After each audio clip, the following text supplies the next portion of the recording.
What's up, guys? If you enjoy the following lesson, check out my full library of lessons on www.vimeo.com/on-demand/popping.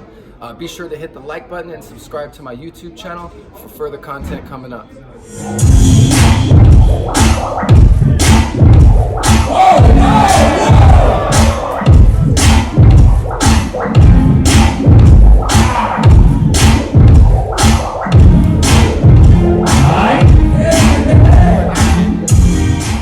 This is Jrock, represent Animated Beat Mechanics, EB fam.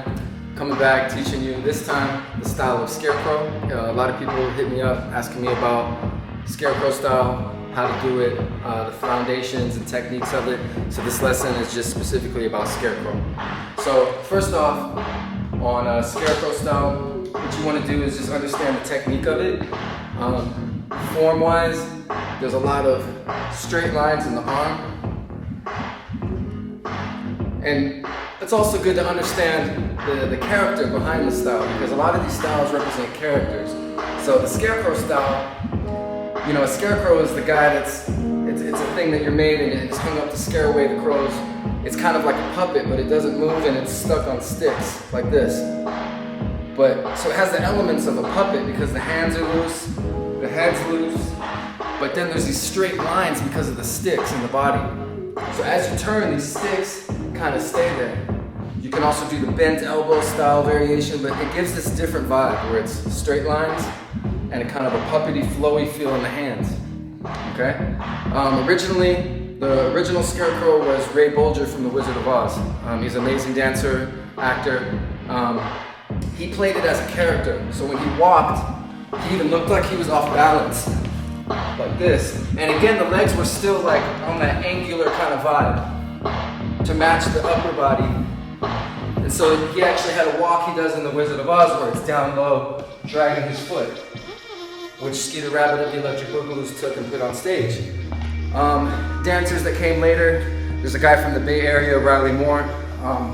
There was a cartoon, like a little Scarecrow cartoon, back in the 30s or 40s, I think, that was doing a dance that was all flowy and still like a Scarecrow, and this inspired street dancers back in the day. Robert Shields had an amazing Scarecrow. Robert Shields, the famous mime. But who I think pioneered the style the most, again, was Skeeter Rabbit. He took the style, did it over years and years and years. He developed a lot of different techniques. So back to the technique. Again, you're taking this idea of the arms and from the shoulders swinging.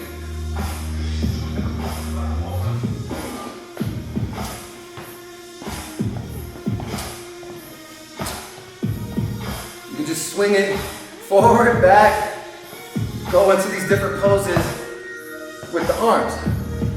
And the range is infinite, so you can be up here, you don't have to stay here like everyone does and does a couple Scarecrows like this, does a turn, and then they're done. But you can take the swing, stick it up here, wham, bring the other one there, boom, drop it down here, boom, bam, boom, boom. So the range of movement is infinite. As a dancer, you can just play. You can have one straight, one bent. One straight, one bent. These are just the arms.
flow to them. So as I'm swinging my arm, my hand goes with the flow.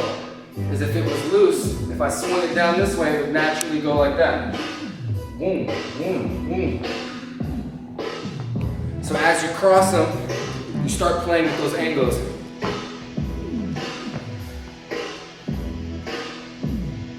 Right? So hands, again, you get that puppety feel, or when you swing them, you can even start making it mechanical, which we'll get into later. But that's just the arms. There's a lot more to the style. It's a complete style. So you're talking chest, shoulders. This is the basic groove and timing of Scarecrow, which is up. So I'm going boom, ka, boom, up, boom, up, boom, up, boom, up, boom, up, boom, up. That's the basic timing. You can change it. You can go up, down. You can switch it up, play around with the timing. Again, back to the technique of it. The chest and shoulders are going with this swing vibe. So as we're doing these straight arms, we don't want to just be stiff. We want to let our upper body reach. See that? All the way over the hips. Boom. Back. Boom. And let your shoulders loosen up. You go, shoot, shoot, breathe. The head, same thing. The head can go. Because again, the hands and the head are a lot like puppet. So you're getting into all this flow with the head, shoulders. Legs, same thing. A lot of it is up. So the classic Scarecrow walk is like tap. We go.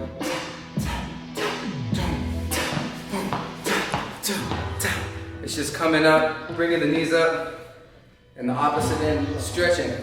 I'm really stretching it. Stretching, stretching. You can do straight arm with it, go backwards with it. This is the classic foundational walk. But again, everything's meant to change. Be creative, switch it up. You go, do a little walk.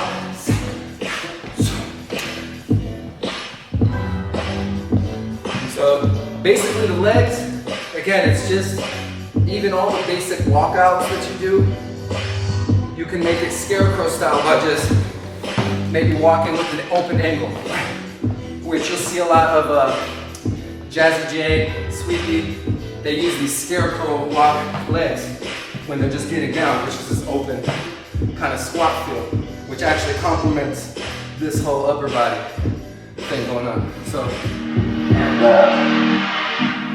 that's all it's about. Everybody wants to figure out how complicated. I see break it down. This is what I truly think. I really think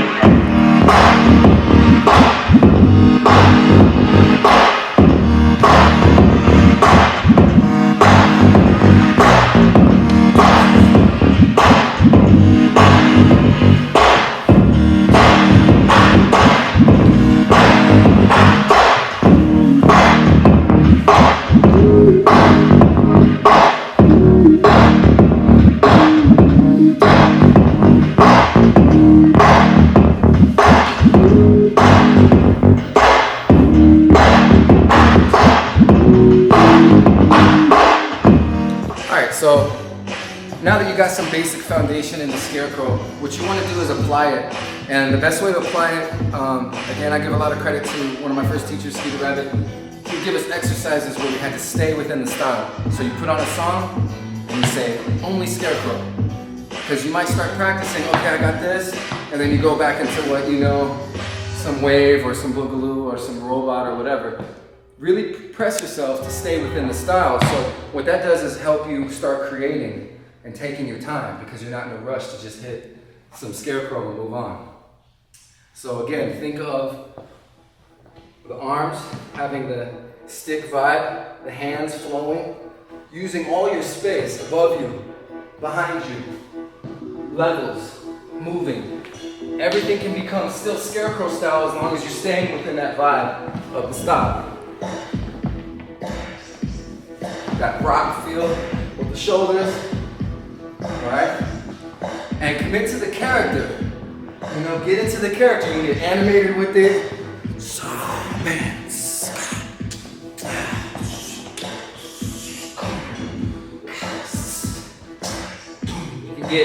You can really get deep into the style. And this is where it comes into blending styles together to come up with new variations. So if the basic Scarecrow, you don't have to pop with it, which a lot of people ask me. It's just a flow, a dance that you're just dancing. I naturally pop all the time because I'm a popper, but if I want to put an emphasis on it, you can. You can also go robot. You can say, what if I took a robot and a Scarecrow and mixed it? So you would be like,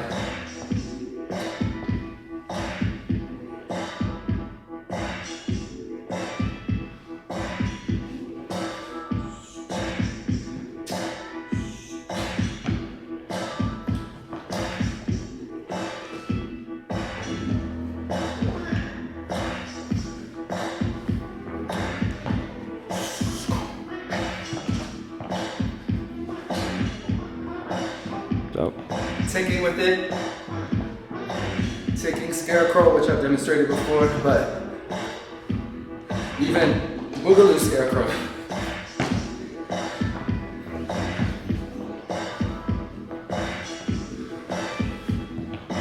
Waving Scarecrow.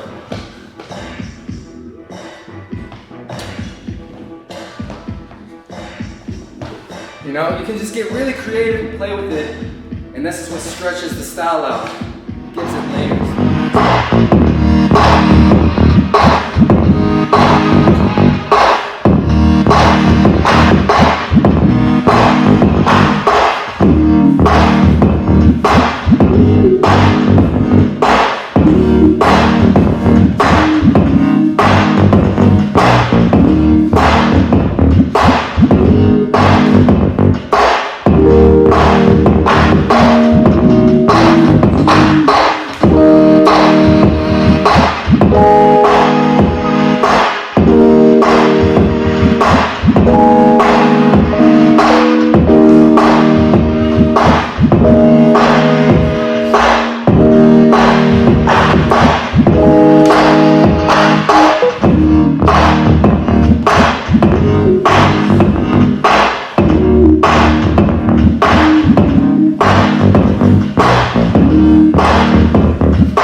As you're doing this style, stay in character. You're a Scarecrow, which means you can't start doing this. Stay into the Scarecrow character. Again, remember the lines that you're on a stick. So you have these straight lines that can bend and move, and hold them as you twist and turn and move. Hold those lines. It gives a nice aesthetic to the dance when you hold those lines, right? The groove and the feel, the timing is on the up,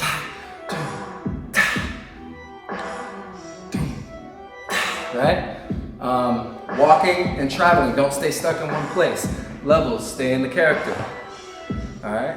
Okay, so once you got the basics down, ultimately what I want to see my students and the dance scene do is just get advanced with it and become really creative and have your own Scarecrow style, which the only way to do that is just by blending your strengths, your choice of music. You know, think about costume too. If you're gonna do something about a Scarecrow, maybe something that complements that flow of the lines. Blending these techniques together, you can have a really advanced Scarecrow. If it doesn't look quite right, it looks too robotic or too wavy, go back to the original basics flow and just start stretching that out without going into all this extra stuff. Take your time because the dance is a long process. It's taken me years to get where I'm at, and I'm not done yet, so we'll just keep training. Yeah, check out the demonstrations. Everyone wants to complicate life, break it down. This is what I truly think. I really think that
again, Shills and Yarnell.